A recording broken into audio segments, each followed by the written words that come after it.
Bonjour à toi potard. Dans cette nouvelle rubrique, je te présente des critiques de films liés à l'univers moto. Ils sont nombreux, mythiques et font partie de votre inspiration motarde. Allez, laisse-toi embarquer par la pellicule et porter vers l'asphalte cinématographique. Grand V à toi. Nous allons découvrir ensemble le premier film mythique de l'univers motard. Il s'agit de L'équipé sauvage, réalisé par Laszlo Benedek avec Lee Marvin, Mary Murphy et le légendaire Marlon Brando. Wild One, en version originale, soit à l'état sauvage, est tourné en 1953 et sort en 1954. En juillet 1947, une horde de jeunes motocyclistes, emmenés par John Strabler, terrorise les bourgeois juste pour s'amuser. La bande, après une semaine de travail éreintante, prend la route, perturbe l'arrivée d'une course de moto et repart en ayant volé un trophée. Quel symbole, tu verras, c'est même un puits à interprétation. Ces joyeuseries débarquent ensuite à Hollister, une paisible bourgade de Californie, et l'investissent. Johnny, le chef de la bande, interprété par Marlon Brando, fait la connaissance de Katie Blaker, serveuse dans un café dont il s'éprend. L'arrivée de ces jeunes excite les commerçants de la cité qui voient l'occasion de se faire beaucoup d'argent. Mais un certain Chino, Lee Marvin, motard d'une autre bande, déboule avec ses hommes. Ce qui a commencé comme une virée de chahuteurs sympathiques va évoluer vers une histoire plus sombre, faite de bagarres, de lynchages et de violences à l'ancienne. L'alcool aidant, les esprits vont s'échauffer et les âmes paisibles de cette bourgade puritaine et conservatrice vont tenter de mettre fin à leur manière à ces débordements. Les jeunes et les habitants de la ville, dans une tension lourde, vont s'affronter jusqu'au dénouement final.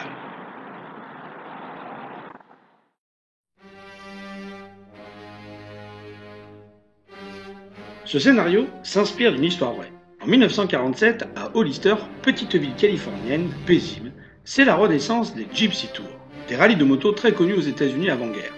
Du 3 au 6 juillet, 4000 motards envahissent la petite ville qui abrite 4000 âmes. L'alcool aidant, plusieurs d'entre eux vont déraper. Quelques exactions seront recensées et les 7 policiers chargés de la sécurité seront très vite débordés. Mais la presse va relayer cet épisode et en faire un phénomène extraordinaire, exagérant beaucoup de choses. Quelques articles, une photo d'un motard autour de bouteilles de bière, et là naît la légende. Le président de l'Association Motor American dira qu'il s'agit de débordements occasionnés par 1% des motards. Et oui, là tu vas découvrir quelque chose. C'est pour cela que tu peux voir sur les blousons des bikers, tu sais, les vrais, les durs, les seuls, ceux qui ne se lavent jamais et qui ont des belles barbes. Bien entendu, je déconne, ce logo du 1%, il représente le 1% de Bad Boys. Frank Rooney, romancier, en fait une nouvelle intitulée The Cyclist Trade. Traditionnellement, on date la naissance de la contre-culture rock lors de cet événement.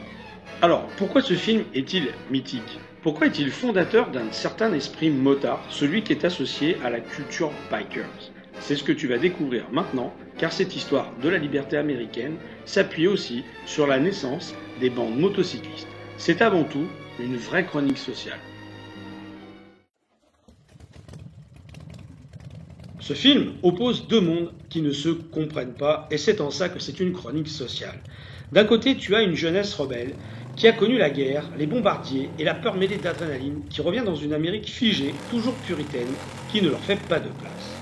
De plus, nombreux sont ceux qui ne peuvent réintégrer cette vie d'avant tant la guerre leur a montré l'importance d'être libre à cause des horreurs auxquelles ils ont été confrontés. Monter sur des chevaux modernes, faire du bruit, fuir une vie triste et monotone, sans but précis si ce n'est celui d'exister, voilà ce à quoi aspire cette jeunesse. Ces bandes s'inspirent des Hells Angels créés en 1948 à San Bernardino, en Californie. Aux yeux des gens de l'époque, ce sont des rebelles, inadaptés, frustres et hors la loi. Marlon Brando incarne un fun-loving rebelle, alors que Chino montre ce que certains chapters vont devenir, des gangs violents et vivant de trafics divers. Dans les années 1960, c'est la fin de cette image de rebelle sympathique. La drogue et les morts commencent à parsemer la route des bikers. Certaines marques, notamment Harley Davidson, vont en pâtir. Pour cela, je t'invite à lire un livre très intéressant de Jay Dobbins qui s'appelle No Angel. Tu pourras te faire un avis. C'est le récit de quelqu'un qui a été infiltré dans ces milieux-là et qui va t'expliquer du début jusqu'à la fin le rôle de la moto, mais aussi le rôle de ces chapters dangereux. De l'autre côté, tu as une Amérique puritaine, des pères souvent qui ne comprennent pas ses enfants, leurs enfants, et qui règlent leurs problèmes à coups de milices, de coups de poing et de mauvaise foi. C'est un peu cette Amérique des années 30 qui perdure. Je dis des pères car tu le verras, on voit très peu de femmes dans ce film. Ces jeunes sont très bien accueillis au début. Buveurs, ils font briller les yeux des commerçants locaux qui se frottent les mains de cette manne financière. C'est donc le choc de ces deux mondes qui fait vivre l'intrigue. Bien entendu, ces bandes s'affrontent et le héros Johnny s'oppose à son ennemi Chino. Une bagarre a d'ailleurs lieu et tout va dégénérer. Cette chronique de la jeunesse rebelle est plus profonde. Pourquoi ces motards sont-ils contre l'autorité de l'Amérique traditionnelle, contre l'autorité paternaliste? Quand on y regarde de près, on constate que le héros est un enfant cogné par son père et que derrière ses airs de provocateur, il y a un sensible avec des valeurs chevaleresques. En effet, dans ce film, tu vas pouvoir suivre une belle histoire d'amour aussi. Attention, elle est assez platonique et métaphorique. Bref, tu verras pas de scènes osées et très sexuées comme tu peux les voir maintenant. Même si à l'époque, c'était trop. Je te rappelle que ce film a été censuré et amputé d'une vingtaine de minutes. D'ailleurs, il ne sera visible en Angleterre que 13 ans après sa diffusion aux États-Unis en 1954. Jackie, la jeune serveuse, tombe amoureuse du rebelle. Quand les hommes de Chino veulent la violer, c'est lui qui la sauve comme un cow-boy en l'emmenant sur sa belle moto. Et effectivement, tu vas retrouver les codes du western. Elle découvre alors ce sentiment de liberté chevauchant au vent, se réveillant sur une moto libératrice. Elle rêve de partir de cette ville oppressante, paternaliste, dominée par les pères, mais aussi par les hommes, par le commerce et le puritanisme. Mais c'est en vain. Cependant, c'est elle qui sauvera Johnny des accusations de meurtre qui lui tombent dessus après la mort accidentelle d'un vieil homme. Le rythme du film est cassé par la censure et l'obligation de réécrire certaines scènes. Il peut te paraître un peu lent, c'est vrai, mais c'est un film des années 50, ne l'oublie pas. La tension règne, l'opposition entre les parties et le dénouement en font un opus de qualité, tu verras. C'est un film mythique parce que les acteurs qui y jouent sont des légendes du cinéma américain. Pas à cette époque, ils sont au tout début de leur carrière, mais ils vont devenir des monstres sacrés. Certains acteurs de l'équipée sauvage sont venus des légendes vivantes du cinéma. Je vais te parler entre autres de Marlon Brando, mais tu pourras aussi regarder la carrière de Lee Marvin, qui est quelqu'un d'assez intéressant.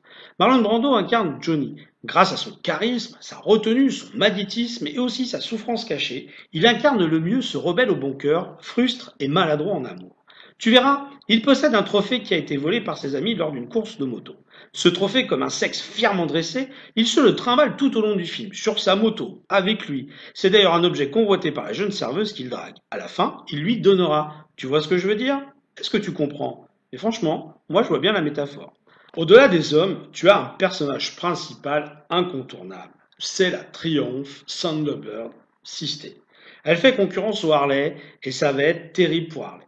Triumph ne fut pas très heureux, mais au fur et à mesure du temps, elle s'est rendue compte combien il était important que ce genre d'image de film puisse aider la marque. Harley, elle, a profité aussi de cette image de Bad Boys, mais lorsque les Japonaises, dans les années 80, envahirent l'Europe, propre, sportive, nouvelle, elles chassèrent cette image un peu poussiéreuse de Bad Boys. Harley a dû composer pour ne pas sombrer, mais ça a été difficile. Ensuite, et pour terminer, ce film est mythique parce qu'il marque la naissance du rock et des années fureur de vivre. En fait, ce film inspire toute une génération de motards rebelles et marque à jamais la Harley Davidson, les Triumph, comme la marque des Bad Boys. Même si Johnny conduit une Triumph Sisté, les Harley restent quand même la marque de fabrique d'une Amérique en révolution. La moto n'a jamais été aussi intégrée dans un film. C'est un personnage à part entière et tu verras de drôles de gestes perdus désormais, comme le coup de kick pour partir, comme les cow-boys donnant un coup de talon, les bikers kick à tout va.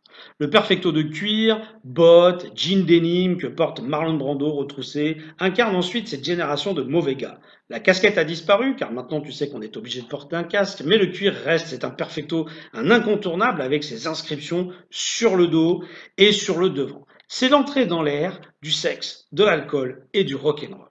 La bande-son préfigure d'ailleurs la naissance du rock et Elvis Presley s'inspire beaucoup de ce personnage dans sa vie. Edith Piaf a aussi chanté une belle chanson s'inspirant de ce film et d'un titre américain, L'homme à la moto, je te l'ai mis en générique. Reprise de très nombreuses fois et tellement juste, ce film d'ailleurs a inspiré son auteur Jean Jacques et a permis à Edith Piaf de faire un texte extraordinaire, de jouer un texte extraordinaire. Notons également que le groupe de rock américain Black Rebel Motorcycle Club tire son nom du gang des motards mené par le personnage de Marlon Brando dans le film.